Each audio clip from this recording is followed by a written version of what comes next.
नमस्कार दर्शकों, आप देख रहे हैं खबर समय और मैं प्रमोद सहयोगी शुभम पाल के साथ इस वक्त मौजूद हूं भाजपा जिला कार्यालय में। और आपको बता दें कि इस वक्त की बड़ी खबर यह है कि करसांग से भाजपा के विधायक विष्णु प्रसाद शर्मा ने टीएमसी का दामन थाम लिया है। 5 साल तक भाजपा की टिकट पर चुनाव जीतने के बाद विधायक रहते हुए अब जब विधानसभा का जो कार्यकाल है वो समाप्त होने वाला है, कुछ ही समय में चुनाव की घोषणा हो जाएगी।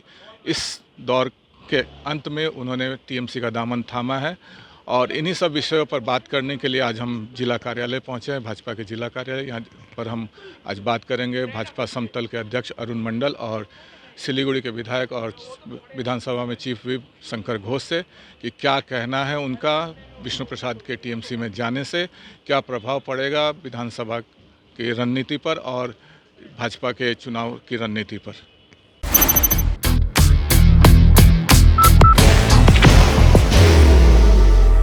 There will only be one insignia. Shankar दा विष्णु प्रसाद शर्मा भाजपा छोड़कर टीएमसी के साथ वो पहले से ही उनका बॉडी हम लोगों के साथ था, लेकिन उनका दिमाग हम लोगों के साथ नहीं था। शायद 2023 से शायद वो थोड़ा हम लोगों से दूरी बनाने शुरू किया। 2024 में इलेक्शन में भी खड़ा हुआ राजू बिस्ता के खिलाफ। मैं उस वक्त बोला अब बीजेपी के टिकट से जीता और बीजेपी के कैंडिडेट के खिलाफ आप इलेक्शन लड़ रहे हो इंडिपेंडेंट, ये कौन सा क्या है, अपॉर्चुनिटीज पॉलिटिक्स हुआ है। तो उन्होंने बोला उनका बात वो खरा हुआ। 7,000 वोट भी नहीं मिला, 7,000। तो 7 विधानसभा मिलके एक पार्लियामेंट्री कॉन्स्टिट्यूएंसी, उसमें 7,000 वोट मिला। तो आप तो ये तय करना पड़ेगा कौन किसको लेके डूबेगा। टीएमसी विष्णु प्रसाद शर्मा को लिए कितना डूबेगा या विष्णु प्रसाद शर्मा टीएमसी को लेके कितना डूबेगा, वो तो तैयार होना बाकी है। ज्वाइनिंग के बाद पत्रकारों को संबोधित करते हुए विष्णु प्रसाद शर्मा ने कहा कि उन्हें धर्म की राजनीति करने के लिए बाध्य किया जाता है, धार्मिक स्लोगन लगाने के लिए। नादान बच्चा है शायद। क्या वो क्या खाता है ना, लॉलीपॉप या लेमन जूस, लॉलीपॉप या लेमन जूस खाता है शायद, मुझे मालूम नहीं। विष्णु आप उनका इतना छोटा बन गया है, हो सकता है कभी कभी लोग हो जाता है, जब बड़ा हो जाता है उसके बाद वो छोटा होना चाहता है। तो शायद वो पॉलिटिक्स के प्राइमरी स्कूल में ज्वाइन किया, इसीलिए शायद ऐसे बात बोल रहा है। राजू बिष्ट के खिलाफ चुनाव लड़ने के बाद शायद अब उनको एहसास हो गया था कि भाजपा से टिकट नहीं मिलने वाला। वो बात मुझे मालूम नहीं, वो मुझे मालूम नहीं। वो बहुत दिन से मुझे, हम लोग सब एक जैसा दोस्ती थे, तो दोस्त के अंदर बहुत सारे ईगो आ जाता है। तो किस वजह से गया है मुझे मालूम नहीं, लेकिन दोस्ती में डिफरेंस ऑफ ओपिनियन होने से उनको छोड़ना ये थोड़ा बात है। ठीक है, वो he is an mature politician, वो अपना डिसीजन ले सकता है। लेकिन मैं उस दिन भी बोला कि आप रिज़ाइन करो और एमपी साहब के खिलाफ पे लड़ो। उसमें मैं दोस्त होने के नाते मैं आपके साथ नहीं रहूँगा, लेकिन आपका जो थॉट्स को मैं सैल्यूट करूँगा। लेकिन ये तो उल्टा हुआ, बीजेपी का पद नहीं छोड़ा, सिंबल नहीं छोड़ा और एमपी साहब के खिलाफ लड़ा। ये तो अपॉर्चुनिटीज पॉलिटिक्स हुआ। और इतना दिन तक रह के फिर तृणमूल में जाना, वो भी और एक अपॉर्चुनिटीज पॉलिटिक्स है। तो मुझे ऐसा लगता है कि विष्णु शायद उनका जो मैच्योरिटी है उसमें ये अपॉर्चुनिस्ट सब उसमें फिट हो जाता है। बाहर की भागदौड़ अब नहीं तोड़ेगा आपके घर का सुकून। SBM गोल्ड UPVC विंडोज, आपके घर का सुकून। अरुंदा विष्णु प्रसाद शर्मा आपके विधायक पार्टी के करसांग से टीएमसी में ज्वाइन किए हैं, क्या प्रभाव देख रहे हैं अगले विधानसभा चुनाव में? उनका मर्जी है, जा सकते हैं। अभी नया गया है ऐसा कुछ नहीं है, क्योंकि कुछ दिन पहले जब लोकसभा इलेक्शन हुआ था तब भी वो पार्टी छोड़े थे। निर्दलीय कैंडिडेट लोकसभा के दार्जिलिंग के पार्टी का जो कैंडिडेट थे राजू बिष्ट जी, उनका अगेंस्ट में उन्होंने लड़ाई किए थे। तो नया है ऐसा कुछ नहीं है। और वो जाने का बाद लोकसभा में क्या हुआ है वो आप सब जानते हैं, पूरा लोकसभा जानते हैं, उसमें कोई चिंता का बात नहीं है।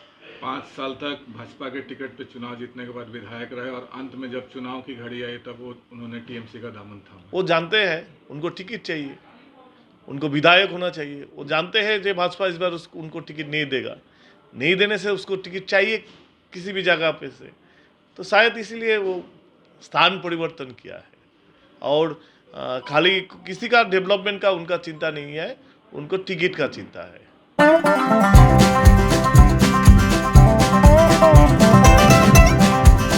ड्रीमलैंड अम्यूजमेंट पार्क नियर फुलबाड़ी बैरेज, सिलीगुड़ी। उन्होंने ज्वाइन करने के बाद एक आरोप भी लगाया कि उनको धर्म की राजनीति करने के लिए दबाव दिया गया था उनके ऊपर, जो वो पसंद नहीं कर रहे थे। कौन धर्म का माने दबाव दिया गया था उनको? नरेंद्र मोदी बोलते हैं सबका साथ, सबका विकास, सबका विश्वास। तो ये जो नरेंद्र मोदी का जब उज्ज्वला गैस योजना का जो स्कीम आया, तब क्या नरेंद्र मोदी बोले हैं ये हिंदू को मिलेंगे, मुस्लिम को नहीं मिलेंगे, ये क्रिश्चियन को मिलेंगे, जैन को नहीं मिलेंगे? जब प्रधानमंत्री जो ग्रामीण सड़क योजना जाते हैं एक शहर से गांव का अंदर में, तब जहां मुस्लिम गांव होता है, वो मुस्लिम गांव का अंदर में जाके वो रास्ता नहीं बनते हैं, ऐसा कुछ होते हैं। धर्म का राजनीति जो करते हैं उनका साथ में गया है हाथ मिलाने के लिए। तो धर्म का राजनीति करना है विष्णु प्रसाद शर्मा को, जहां पर जाने का बाद में मोदी गवर्नमेंट बोलिए और भाजपा गवर्नमेंट बोलिए, कोई भी जगह पे धर्म का नाम पे कोई व्यवस्था नहीं करते हैं। लेकिन तृणमूल गवर्नमेंट ममता बंदोपाध्याय जो मुस्लिम लोगों का जो इमाम भाता देते हैं, वो कोई धर्म का लोग नहीं पाता है, खाली मुस्लिम धर्म का लोगों नहीं पाता है। तो धर्म का जिसके लिए राजनीति करता है तृणमूल, उसी पार्टी में गया है विष्णु प्रसाद शर्मा। क्या संदेश देंगे विष्णु प्रसाद शर्मा को? विष्णु प्रसाद शर्मा जी को शुभकामनाएं देंगे, जो एक बार महाकाल मंदिर धाम सिलीगुड़ी में बन जाए तो एक बार पाप धोने के लिए माथा टेक के जाइए। धन्यवाद।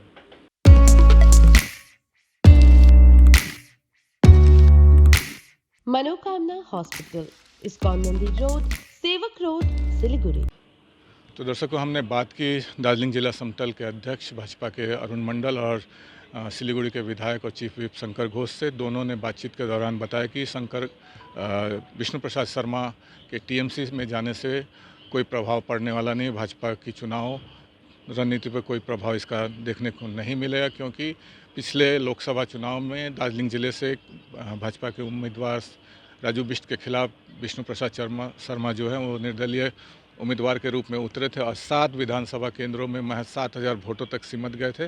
तो उनके टीएमसी में जाने से उल्टा भाजपा को लाभ ही होगा, जैसा कि शंकर घोष ने कहा कि अगर वो टीएमसी में गए हैं तो उनको शुभकामनाएं। और लेकिन Nations march with pride, flags held high. Dr. Suborno Bose sets the vision. The YCO trophy is unveiled, marking the beginning of a global culinary journey.